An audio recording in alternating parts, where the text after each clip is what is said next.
మేము ఏదైనా లేకపోతే మన మీడియా అనుకూల మీడియా ఉందో, ఒక ఛానల్ ఉందో, మేము ఏం మాట్లాడినా చెల్లిపోతుంది అనుకుంటే తప్పు. అది ఫ్యాక్ట్స్తో మాట్లాడాలి. మేము ఈ 2 రోజులు వర్క్ చేసి కూడా ఫ్యాక్ట్స్ తీసుకొచ్చాం.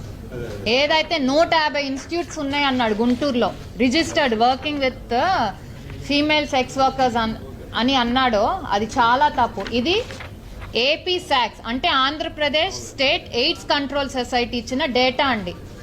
వీళ్ళకంటే కరెక్ట్గా ఎవరు ఇవ్వరు. ఈ డేటాలో ప్రతి ఒక్క డిస్ట్రిక్ట్, ప్రతి ఒక్క ఊర్లో ఎంతమంది ఫీమేల్ సెక్స్ వర్కర్స్ ఉన్నారు, ఎంతమంది ఎన్జిఓస్ వాటి కింద వర్క్ చేస్తున్నారనే డేటా చాలా క్లియర్గా ఉంటుంది. ఏదో టైమ్స్ ఆఫ్ ఇండియా ఒక వార్త బేస్ చేసుకొని అదెవరో స్టడీ చేస్తే ఆ స్టడీని బేస్ చేసుకొని టైమ్స్ ఆఫ్ ఇండియాలో వచ్చిందని కోట్ చేస్తాడా?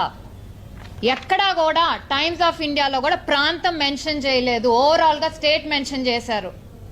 ఆ మాత్రం బుద్ధి జ్ఞానం ఉండదు యాజ్ అ జర్నలిస్ట్? చదువుకున్నాళ్ళే కదా. జర్నలిజం ఎంత ఫోర్త్ ఎస్టేట్ అంటారు, ప్రజల్ని కాపాడటానికి, ప్రజల పక్షాన ఉండటానికి నిలబడే మీడియా జర్నలిజం ఫోర్త్ ఎస్టేట్. అలాంటిది మీరు ఒక రాజకీయ కారణాలతో దాన్ని మీకు ఇష్టం వచ్చినట్టు వాడుకొని ఒక ప్రాంతాన్ని, మహిళలను అవమానపరచడం చాలా తప్పు.